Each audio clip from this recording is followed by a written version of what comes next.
BRS party అనేది తెలంగాణ రాష్ట్ర సమితి తెలంగాణ కోసం పుట్టిన పార్టీ. నాడు జలదృశ్యంలో ఏప్రిల్ 2001 పిరికిల మంది పుట్టిన పార్టీ ఇలా 60 లక్షల మంది కార్యకర్తలతో బ్రహ్మాండంగా ఉంది. అధికారం పోవచ్చు కానీ అభిమానం ఉంది. దగ్గర దగ్గర ఇప్పుడు మీకు ముందరే 10,000 మంది పైగా ఉన్నారు, కనపడుతూనే ఉంది. కాబట్టి వస్తురు ఇది ఒక తిరునాళ్ళ లెక్క, మేడారం సమ్మక్క సారక్క జాతర లెక్క. కేసీఆర్ జాతర అని మీకు పెద్ద పదం వాడేది. సో ఏంది కేసీఆర్ దేవుళ్ళకు కేసీఆర్ దేవుడు కాకపోతే ఎవరండి? తెలంగాణ తెచ్చిన దేవుడు. మనం కలగంటాం, అది కడతాం, ఇల్లు కడతాం, ఇల్లు కట్టి చూడు, పెళ్లి చేసి చూడు అంటారు. కేసీఆర్ అనేట ఆయన తెలంగాణ ఇల్లు కట్టిండు, అందరు పెళ్ళిళ్ళు చేసిండు, తెలంగాణ సస్యామలు చేసిండు. కాబట్టి కేసీఆర్ అనే దేవుడు కాకపోతే కనిపించే దేవుడు కేసీఆర్ కాదని మీరు అంటారా? ఏ రకంగా అంటారు? మనకి వద్దన ముందుకే వరాలు ఇచ్చేది ఆయన దేవుడు కాకపోతే ఏమంటారు? ఈ రాష్ట్ర ముఖ్యమంత్రి ఎప్పుడున్న ముఖ్యమంత్రి రేవంత్ రెడ్డి దయ్యం, కేసీఆర్ దేవుడు. వద్దనగానే రైతు బంధు ఇచ్చిండు, కాలం నీళ్ళు ఇచ్చిండు, జమీ పుట్టే దాకా నీళ్ళు ఇచ్చిండు, వద్దన దాకా 24 గంటల కరెంట్ ఇచ్చిండు. కేసీఆర్ దేవుడు. వద్దనే దాకా వద్దురా నాకు నీళ్ళు కావాలంటే వద్దనే దాకా నీళ్ళు బంద్ చేసి కరెంటు బంద్ చేసినప్పుడు దయ్యం అవుతాడు రేవంత్ రెడ్డి.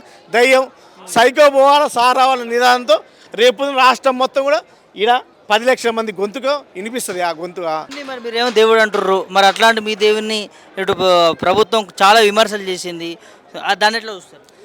విమర్శ చేస్తారు. శాతగానోడు విమర్శ చేయకపోతే ఏం చేస్తాడు? శాత అయ్యేటోడు ఏం చేస్తాడు? మమ్మల్ని కూడా కాళేశ్వరం కట్టొద్దన్నారు. మాకు మీ కాళేశ్వరం కట్టేటప్పుడు ధర్నాలు చేసిరు, రాష్ట్ర రోగాలు చేసిరు, భూమి యుద్ధం చెప్పిరు, ఉసుగొలిపిర్రు, ఎక్కడెక్కడో పాటలు పాడిర్రు. కానీ మేము కట్టినమే, నీళ్ళు ఇచ్చినమే. ఎక్కడో కాళేశ్వరం నుంచి తుంగతుర్తి దాకా 400 కిలోమీటర్లు గోదావరి జిల్లాలు తీసుకొచ్చినామే. మేము గొప్పలు అంటే జనాన్ని కాళ్ళు మొక్కినో ఏళ్ళు మొక్కినో తెలంగాణ సస్యామని చేసినాం కదా. శాతగాని దద్దమ్మలు మా మీద ఉసురు పోసుకుంటే ఏమొస్తుంది?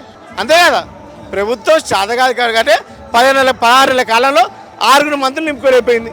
చాతనయ్యలతో 6 మంత్రులు నింపుకోలేకపోయింది కదా. మీ నియోజకవర్గం నుంచే సూర్యాపేట నుంచి చాలా మంది రైతులు ఎడ్ల బండి కట్టుకొని వస్తూ ఉన్నారు అంటున్నారు, పాదయాత్ర మీద వస్తూ ఉంటున్నారు. ఎందుకంటే కేసీఆర్ మీద ప్రేమతో కేసీఆర్ అనే వ్యక్తితో రుణంతో తీర్చుకోవాలనే ఉద్దేశంతో 25 వసంతాలు పూర్తి చేసుకున్న సందర్భంగా ఎడ్ల బండితో తుంగతుర్తి ప్రాంతం అనేది ఊరి ముందర 10 గోరీలు, ఊరినకాల 10 గోరీలు ఉండేవి. కక్షలు కార్పణ్యాలతో గోదావరి జిల్లా అనేది కళ ఉండేది.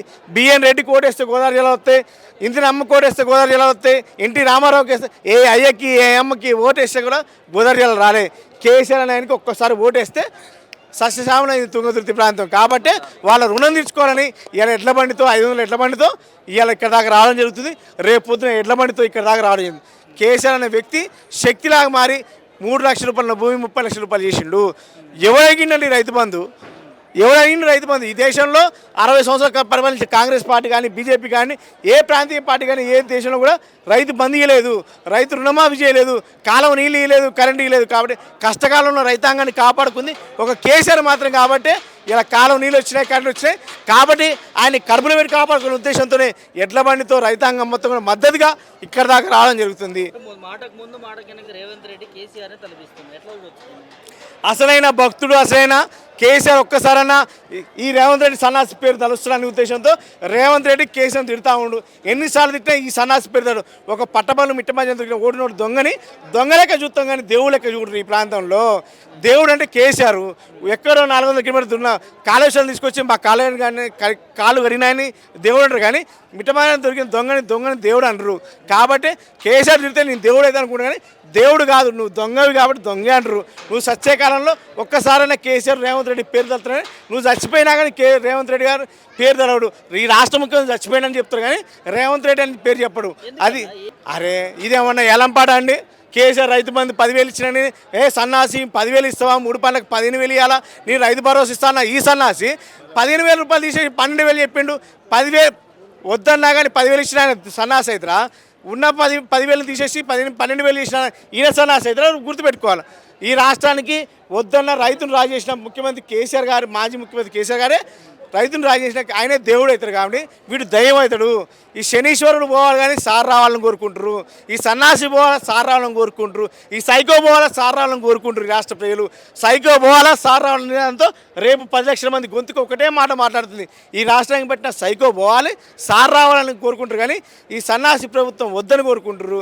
16 నెలల కాలంలో 6 మంత్రులు నింపుకోలేకపోయిన ఈ దద్దమ్మ ఈ రాష్ట్రానికి ఏం పరిపాలిస్తాడు? చెప్పండి. తల్లి గురించి కూడా చాలా విషయాలు వస్తూ ఉన్నాయి, విమర్శలు వస్తూ ఉన్నాయి. ఈ భూములు రైతుల దగ్గర గుంజుకున్నారని, ఇక్కడ చెట్లు ఉన్నాయి కొట్టేసిరని, అదేవిధంగా కాలువలు ఉంటే దాన్ని పూర్తి చేసిరని పార్కింగ్ కోసమని చాలా విమర్శలు చేస్తూ ఉన్నారు. దీన్ని ఎట్లా చూస్తారు? కాళేశ్వరం నీళ్ళ సన్నాసి కాలువ నీళ్ళ గురించి మాట్లాడితే విచిత్రంగా ఉంది. కాదు, కాళేశ్వరం నీళ్ళే ఇలా అయిపోయిండు. కాలువలు ముడిపి కాలువలు ఇప్పుడు వీళ్ళందరూ రేవంత్ రెడ్డికి ఒకటే తెలుసు, కూల కొట్టడం వచ్చు, నిలబెట్టడం. ఇప్పుడు ఈ స్వచ్ఛందంగా ఇచ్చిన ఈయనే చెప్తున్నాడు కదా, ఈయన కాడ మైకి పెట్టి స్వచ్ఛందంగా ఇచ్చిన స్వచ్ఛందంగా ఇచ్చినాం. ఒక్క రైతు కూడా పైసలు తీసుకోలే. ఒక కాలం కూడా లేదు ఇక్కడ. కేసీఆర్ 10 ఏళ్ళు పరిపాలన చేసినప్పుడు మంచి కాలం అయింది. రేవంత్ రెడ్డి వచ్చి 1 ఇయర్ కాలే, 1.5 ఇయర్ అయింది. కాలం పోయింది, పంటలేండి. కాదండి, సభస్థలి గురించి రైతుల దగ్గర భూమి తీసుకున్నారు, లాక్కున్నారు, వాళ్ళకి డబ్బులు ఇవ్వలేదు, చెట్లు కొట్టేసి. ఇవాళ ఎలకతుర్తికి ఇంత ప్రాధాన్యత వచ్చిందంటే ఇవాళ రేవంత్ రెడ్డి దొంగ మాటలు చెప్పి, లంగ మాటలు చెప్పి అధికారంలోకి వచ్చిండు. ఈ సభాస్థలి మొత్తం ఫ్రీగా ఇచ్చినాం, స్వచ్ఛందంగా ప్రతి రైతు ముందుకు వచ్చి ఇచ్చినాం. కాళ్ళు ఎమ్మెల్యే నాగరాజు అంటాడు, ఏమంటాడు, దొంగ మాటలు చెప్పి ఒక కాలువ ఉన్నట్టు చూపించారు. ఫస్ట్ ఆ నాగరాజు అన్ని దొంగ మాటలు చెప్పిండు.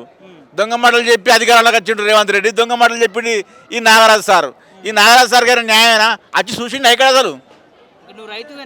నేను రైతునే, 5 ఎకరాల రైతును. ఇప్పుడు ఇదే ఉదాహరణ, పక్కన నా అన్న రైతు 5 ఎకరాలు ఇచ్చిండు, 1280 ఎకరాల్లో నా అన్న రైతు, నా అన్న ఇచ్చిన భూమి ఉంది. ఒకటి గుర్తుపెట్టుకోవాలా, కేసీఆర్ హయాంలో కాలు పెడితే బంగారం అయింది భూమి. కాబట్టి కేసీఆర్ కాలు పెట్టాలి ఎరకతుర్తిలో, నా భూమిలో కాలు పెడితే నా భూమి బంగారం అయింది. కాబట్టి 3 లక్షలు ఉన్న భూమి 30 లక్షలు అయింది, 8 లక్షలు ఉన్న భూమి 80 లక్షలు అయింది. ఇలా కేసీఆర్ భూమి కాలు పెడితే నా భూమి నా పేరు చెప్పరు, కేసీఆర్ బహిరంగ సభ పెట్టిన భూమి. కాబట్టి రేపు కోట్లలో పలుకుతాని స్వచ్ఛందంగా ఇచ్చారు ఈ రైతులు. కాబట్టి కడుపులో పెట్టుకుని కాపులో పెట్టుకుని కాపాడుకున్న అది 2 కోట్ల ఎకరం ఉన్నది. ఇప్పుడు రేపు 10 కోట్లు అయితే కేసీఆర్ అంటే ఆయన అడుగు పెడితే భూమి నల్లరేడు కూడా బంగారం అవుతుంది. కాబట్టి వీళ్ళందరూ స్వచ్ఛందంగా ఇచ్చిర్రు. రేవంత్ రెడ్డి అనే ఆయన చేయి పెడితే నాశనం, రేవంత్ రెడ్డి ఏడ కాలు పెడితే భస్మం. 100 ఎకరాల భూమి హెచ్వీలో కాలు పెడితే నైటే జింకలున్న భూమిని కూలగొట్టి 1000 జీసీబీలు పెట్టి సర్వనాశం చేసిండు. కేసీఆర్ కట్టడం తెలుసు, నిలబెట్టడం తెలుసు. రేవంత్ రెడ్డికి కట్టడం తెలియదు, కూలగొట్టడం మాత్రమే తెలుసు. రేవంత్ రెడ్డి నేను చెప్తున్నా, రేవంత్ రెడ్డి కేసీఆర్ లెక్క కావాలనుకుంటున్నాడు. చరిత్ర లేనివాడు చరిత్ర కోసం తాపత్రపడితే ఎలా ఉంటుందో, కేసీఆర్ తెలంగాణ తెచ్చిన చరిత్ర, రేవంత్ రెడ్డి తెలంగాణ ఉద్యమం లేని చరిత్ర. కాబట్టి నాకు చరిత్ర కావాలని పేదోడు ఇల్లు కూడా కోరుతుండు. ఇల్లు కూడా కాదు, మొగోడ పూర్వుడు ఇట్లా మొగోడ ఒక ప్రాజెక్టు కట్టు. నీకు దమ్మున్న మొగోడివి అయితే, నిజంగా మొగోడివి అయితే కేసీఆర్ లెక్క ఒక ప్రాజెక్టు కడితే నువ్వు మొగోడివి అవుతావు. 10,000 ఇస్తా, 10,000 రైతు బంధుని 15,000 ఇస్తాను. చెప్తా, 10,000 రూపాయలు 15,000 ఇస్తాను, 12,000 ఇచ్చిన ముండా. కాబట్టి నేను చెప్తున్నా, 2,000 ఇస్తాను, 2,500 ఇస్తాను, తులం బంగారం ఇస్తాను, 70 నీ తులం బంగారం, 70 నీ స్కూటీలు, 70 2,500 రూపాయలు. ఇలా నోరెత్తి మొత్తుకుంటారు. దమ్ము ధైర్యం ఉంటే నువ్వు ఆయన మొగోడు అయితే, ఒక అయ్యకి అమ్మ పుట్టాడు అయితే ఎలకతుర్తి బహిరంగ సభలో అడ్డుకున్నావు కదా. రేపు దేవుడు ఆశీస్సులతో ఎలకతుర్తి సభ నుంచి నీ పతనం స్టార్ట్ అయింది. నీకు గోరి కట్టే రోజులు దగ్గరలోనే ఉన్నాయని చెప్పదలుచుకున్నావు.